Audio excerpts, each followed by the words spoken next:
In December of 1994, we see the release of a very significant spin-off game, Panic Bomber, released exclusively in Japan for the PC Engine CD add-on. The story tells us that Bomberman is just chilling out here on Nogisusu Star in a distant corner of the galaxy when all of a sudden, the Devil King Bagura appears. Now, this would technically mean it's Bagura's second appearance, but I mean, just look at him. Are we sure this is the same character? Did Bagura shave? It's only the second time the name Bagura appears and we already have confusion here. And it doesn't even stem from name shenanigans. Anyway, this Bagura boards the floating castle in the sky and sends his underlings to destroy the star. And he's doing this to get revenge on Bomberman. Not because Bomberman foiled his plans in a previous game or anything, but because Bomberman is living peacefully on this star. Yeah, that is the reason he wants revenge. Or technically, first his underlings start destroying the star, then to get revenge for Bomberman living peacefully on it, Bagura boards the floating castle. Seems like an odd order of events, but I'll go with it.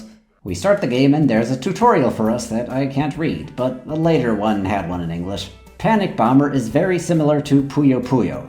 These bomber heads fall down in groups of 3. If you align 3 of the same color, they disappear and it makes a bomb appear. If you create a whole chain of combos of aligning bomber heads, you get a whole bunch of bombs. And occasionally a red bomb will fall from the top. Use this to detonate your bombs to send garbage tiles to your opponent. The more bombs, the more garbage tiles. You win when your opponent's screen is filled up to the top so they can't put the next piece in. Your bombs start with very low range, but the range increases as you progress through the round. Garbage tiles can be bombed away pretty easily with just one row of bombs, giving you a lot of leeway once you have enough flame range. And to top it all off, when your yellow bar fills up, you get a giant bomb that gets rid of all tiles within range and sends all the more garbage tiles to your opponent. So a good strategy is to build up a bunch of tiles in a U shape to hit as many as possible with the giant bomb. Now, if only I was actually good at this game, I'd be able to set that up consistently. But luckily, if you lose a match in the campaign, it only resets your score. You can try the same opponent over and over again, so I can keep trying and eventually get through. There is a multiplayer mode for up to 5 players with a remix of our battle mode music.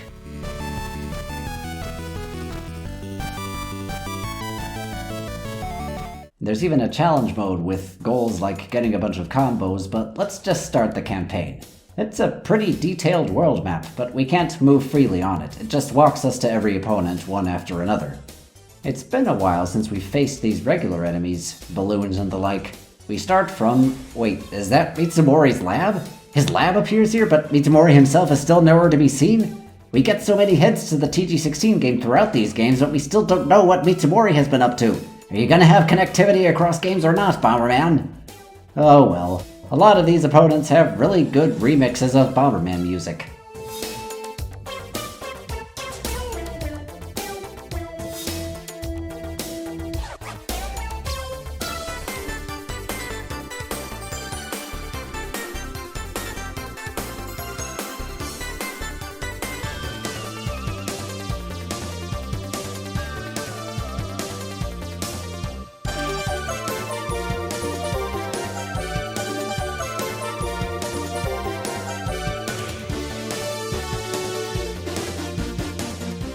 Even a remix of Bagura's spaceship music from '94.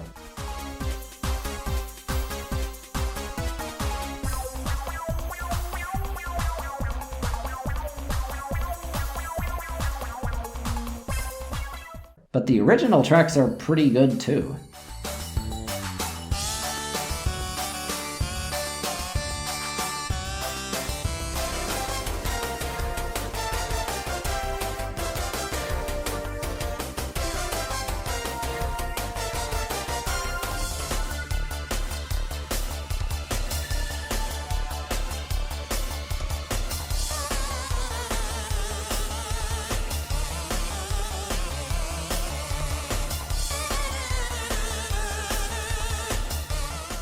After facing all the generic enemies, we reach the floating castle and fight against Bagura. So, is this the Bagura from '94 or not? He has the same music as the last boss phase from '94.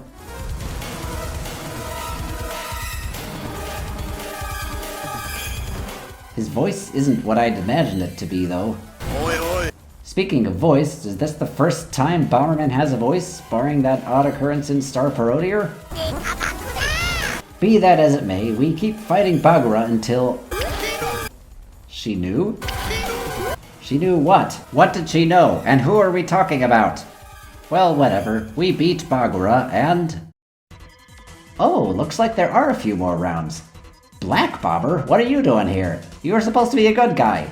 I mean, I guess you were evil in Japanese GB, but... forget it. I want to know how Golem Bomber and Pretty Bomber made it here. Did they survive their ship exploding? What happened to the rest of the Dastardlies?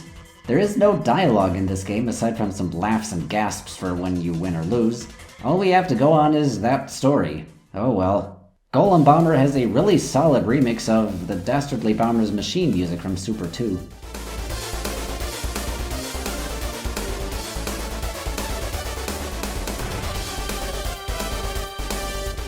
So we beat Golem, then Black, then Pretty, and then our final boss, this guy.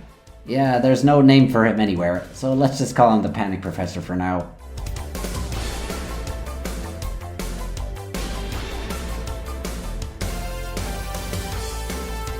After a lot of retries, I finally beat him and Bomberman reaches this machine. I guess Bagura's underlings were trying to destroy the planet, so was this the machine that was gonna do that? Anyway, Bomberman makes the machine self-destruct, the floating castle explodes, and we're left with this end screen. That's a to be continued in the bottom corner there, by the way. I've tried beating the game on hard mode, there is no different ending. We never did find out what that machine was doing, so who was that professor? Was he the mastermind behind Bagura? You know, I have a theory. I think I know what's going on. I know what he was doing. He was emulating old Bomberman games on his PC. What a monster. I mean, who does that? Hey, did you pay for those ROMs? Get yourself a cartridge, you filthy emulating pirate! Moving on, Panic Bomber was ported to arcade cabinets in the Neo Geo. This one was released everywhere though, so should I count it as a separate game?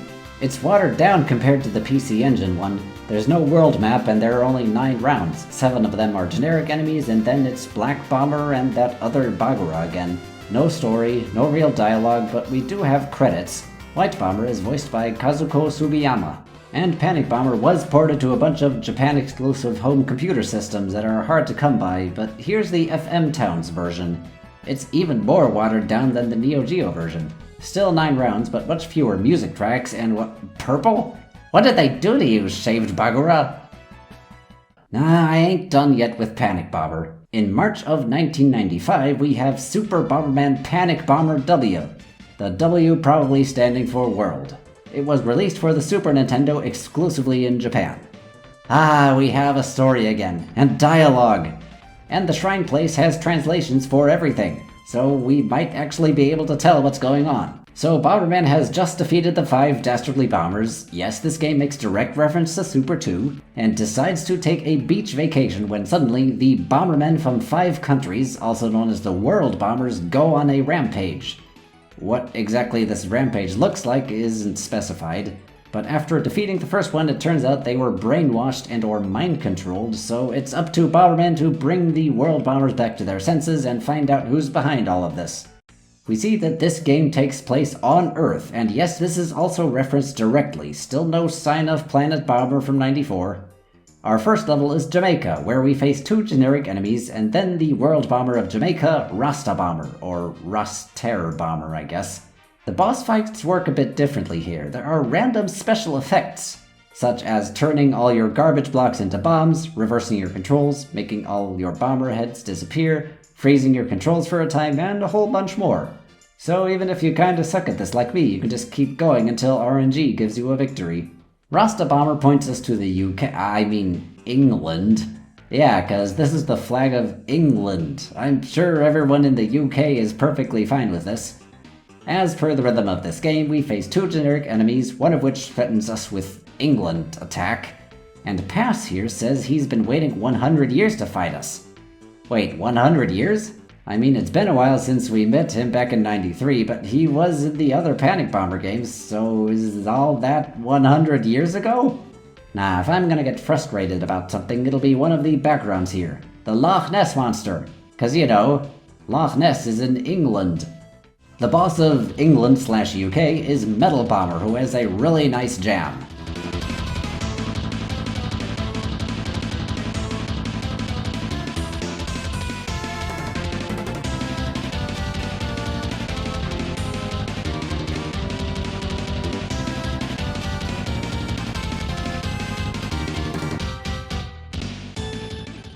We then go to the US and fight some Hey, why'd the music stop?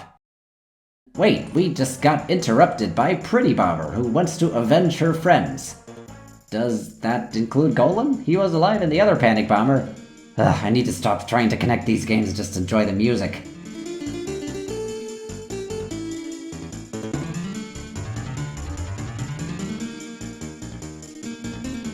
Pretty concedes but isn't going to give up, and we can move to eventually face Bomb Gunman.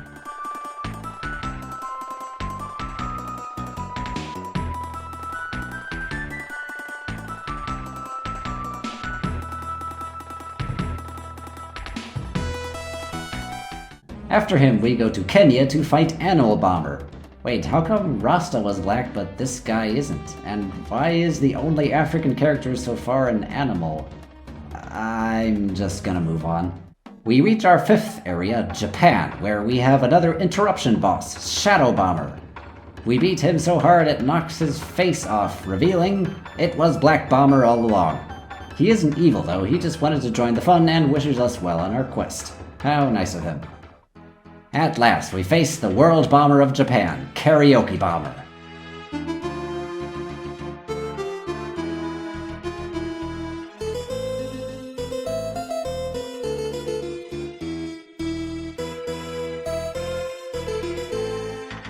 He tells us the villain that's been controlling them ran away to space. So off we go to space and face Shaven Bagura again. Yeah, I'm just gonna call him that now. Now, there's a chance those interruption bosses don't appear in the campaign, in which case the game ends after Bagura. But if we did fight them, we have the true final boss, Space Bomber, who says he's going to take the Earth, followed by Itadakimasu. So he wants to eat the Earth? What does that have to do with the World Bombers? And what does that have to do with Shaven Bagura mind-controlling them? And yes, Bagura says he was the one mind-controlling them, so where did this guy come from? Were Bagura and Space Bomber in cahoots? Neither of them even mentions the other. We just fight one and then the other. No connection given. And this is just within one game. Ah well, so we fight Space Bomber and... what are you groping at? Keep your hands to yourself! After a long and arduous battle, he gives up and leaves. So peace is restored, Bomberman and the World Bombers stand in the sunset, and the credits roll. The end. The only substantial addition to multiplayer is the option to have the random effects from the boss fights. Altogether, this is probably my favorite of the Panics. It didn't have as many cool music remixes as the PC Engine game, but the original tracks are neat. There is still more Panic Bomber to come, don't worry, but for now, we're going to get some more traditional Bomberman games next.